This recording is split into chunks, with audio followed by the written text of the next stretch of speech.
Okay, this is going to be one of those largely unscripted videos where I talk about various things, and it's more of a podcasty sort of video, much less visual, although there will be pictures. And a lot of this has to do with my reacting to comments and messages people send me on various methods. So let's get started. The difference between Marvel superheroes and DC superheroes.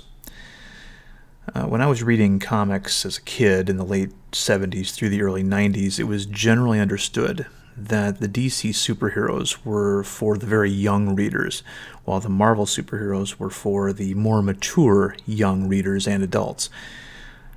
In my mind, DC should be the lighter, more innocent comic book and movie universe of the two, but right now it's more the opposite. The DC heroes were the ones you fantasized about being because they had fewer problems. The Marvel heroes were the ones you enjoyed reading more because they were slightly more realistic. DC's main cast of characters were these iconic demigods, while the Marvel characters were more like scrappy mavericks in the superhero comic book universe landscape. The reason why people today think the DC universe is the darker one is simply because of Batman. The character can be interpreted many different ways and has been over the course of his publication history, but at the character's initial onset, and then again starting with the Neil Adams era in the 1970s, Batman's stories had a more serious and decidedly darker tone than the rest of the DC universe. Instead of his villains being portrayed as cartoony and real and ridiculous, they were portrayed almost as horror movie antagonists. Since Batman became the most financially successful DC Comics movie franchise, somewhere along the line people started getting it in their heads that the DC universe itself was a darker place than the MU.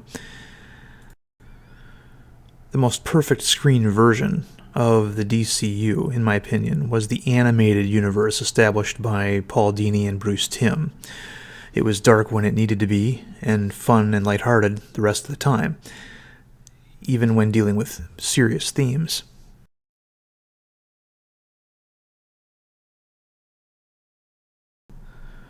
So what was Hyperactives? Well, my own experience in comics was a 5-issue limited series called Hyperactives that was published in 2006. Published under Alias Enterprises, Hypers was an attempt by me to create an alternative to the trends that were happening over at the big two, Marvel and DC, at the time. For example, there was a lot of minority stand-ins for established superheroes who happened to be white. So, for example, I had a black superhero that was replaced with a white version, and the idea was to see how that played. I also tried to inject into it a message regarding the shallow nature of fame and the importance of fatherhood. Hypers was my first attempt at writing superhero comics, and while I do find most of it cringe, I would say it's at least as good as some of the first comics written by the likes of Jeff Johns and others. Visually, it's a parody of other publishers and their characters and tropes, but story-wise, it was an introduction to a small superhero universe that I wouldn't mind revisiting one day and applying more of what I've learned since I wrote it. I would definitely do things differently and not have quite so many main characters. Really focus in on a core group of maybe 4.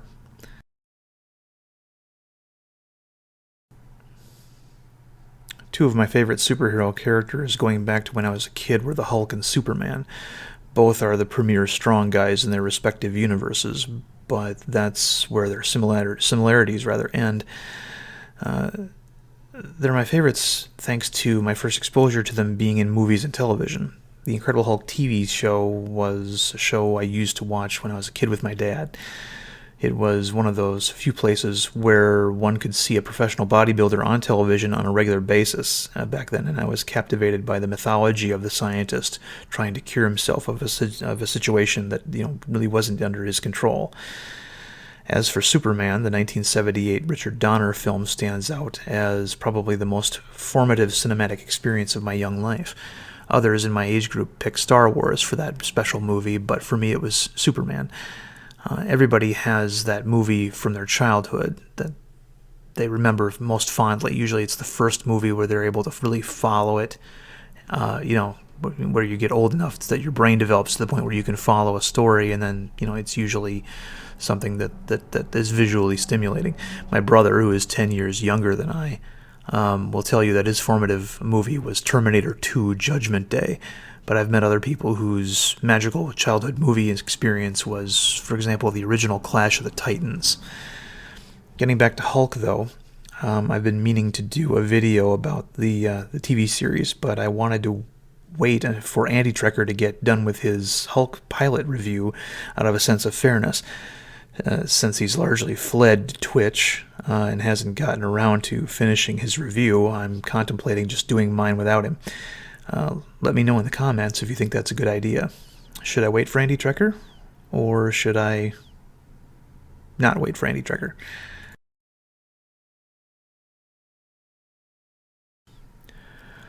Some of you may have noticed that I did a review of the classic Twilight Zone episode, The Howling Man, last year. If you'd like to see more of that, let me know in the comments as well. If I do one, the next one would probably be 4 o'clock, since I think this one is particularly relevant in today's Twitter-guided cancel culture. There are others I'd like to review as well, like a delightful little afterlife tale called The Hunt, and maybe I'll do all of the Burgess Meredith episodes, starting with The Obsolete Man. One could do a whole series of reviews on classic Twilight Zone episodes that involve that persistent evil entity called the State as well. I don't know yet. It all depends on my schedule and what you people seem to want to see out of my channel. So let me know again in the comments. Speaking of YouTube channels, I'm sometimes asked what my favorite ones are. Well, right now, one of my favorites is Cowboy Kent Rollins' Cowboy Cooking channel.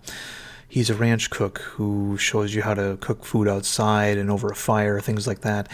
Over the last year, I've taken more of an interest in cooking, and one of the things I did was throw out all my old Teflon cookware. I replaced them with cast iron cookware like skillets from Field Company and Stargazer. Why did I go backwards in my cooking technology? I find that there are a lot of myths concerning cast iron and how much more work it is to cook with them and care for them. I've found that there's really no work to it at all. Cast iron has benefits that modern cookware doesn't have. For example, cast iron retains heat a lot longer than modern skillets. They're more ideal for cooking over a fire because of this. They're also healthier than cooking on Teflon and more durable than ceramic. The cast iron I recommend is Field Company for most uses. They make cast iron the way it used to be made by the likes of Griswold and Wagnerware, no relation. Their skillets are lighter and smoother on the cooking surface than, say, a Lodge.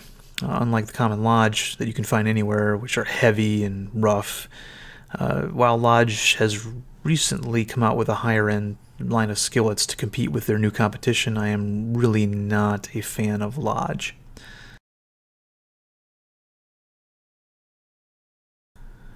Some people have asked me why I haven't posted any FE videos lately. Honestly, the YouTube FE community has been too focused over the last year on COVID and the implications the reaction to it has for the future of our society. Needless to say, COVID has been a pretty successful distraction, and nothing new has happened over the last year, and nothing has been added to the conversation. The FE community is still waiting for mainstream science to address our points with things other than straw man responses. The mainstream media continues to recycle news stories that have been around for 100 years about water on Mars and the usual fantasies. We still haven't returned to the moon, we haven't sent men to Mars, and we still use fisheye lenses on our rockets to prove the curvature of the Earth. Nothing's changed.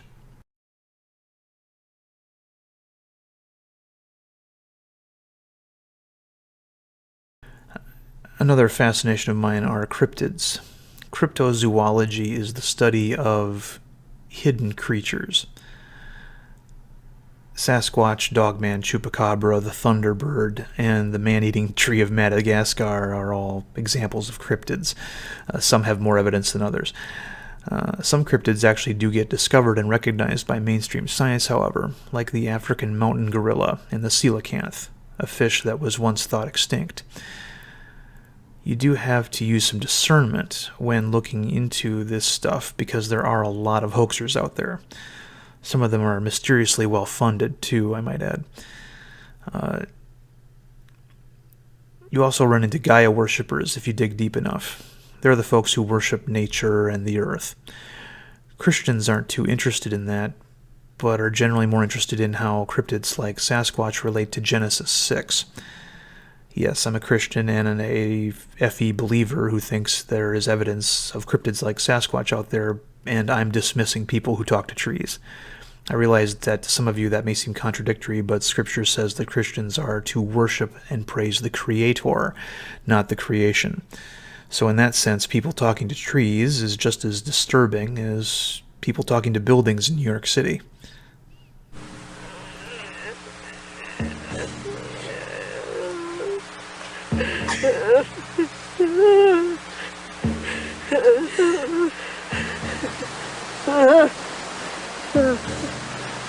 Deep in the woods of North Carolina, an extremist eco-group called Earth First bewails the violation of American nature. I want to mourn the loss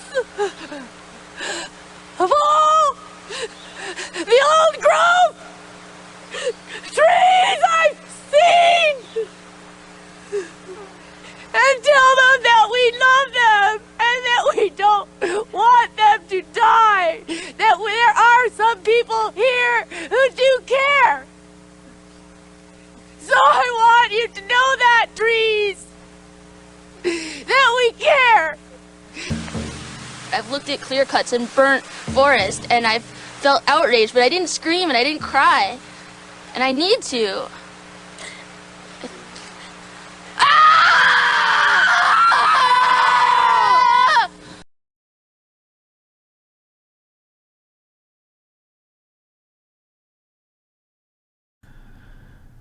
And now on to something a little bit more lighthearted as we close shop for today. Who's my favorite Bond? Well, honestly, it's Timothy Dalton from The Living Daylights. He was a perfect distillation of everything James Bond should be. He was the one that most accurately represented the character in the novels, and could fulfill realistically any role Bond could fill. He could infiltrate high society. He could be a ruthless assassin. He could be cold. He could turn on the charm whenever he needed it to be, if it was something that he was required to do for the job. I get certain vibes from other Bonds where they're not able to do this. For example, Daniel Craig just doesn't look to me and act to me like he could infiltrate high society the way other Bonds could. Roger Moore, in contrast, could do that, but he couldn't seem to be ruthless at all. He just wasn't believable as a tough guy.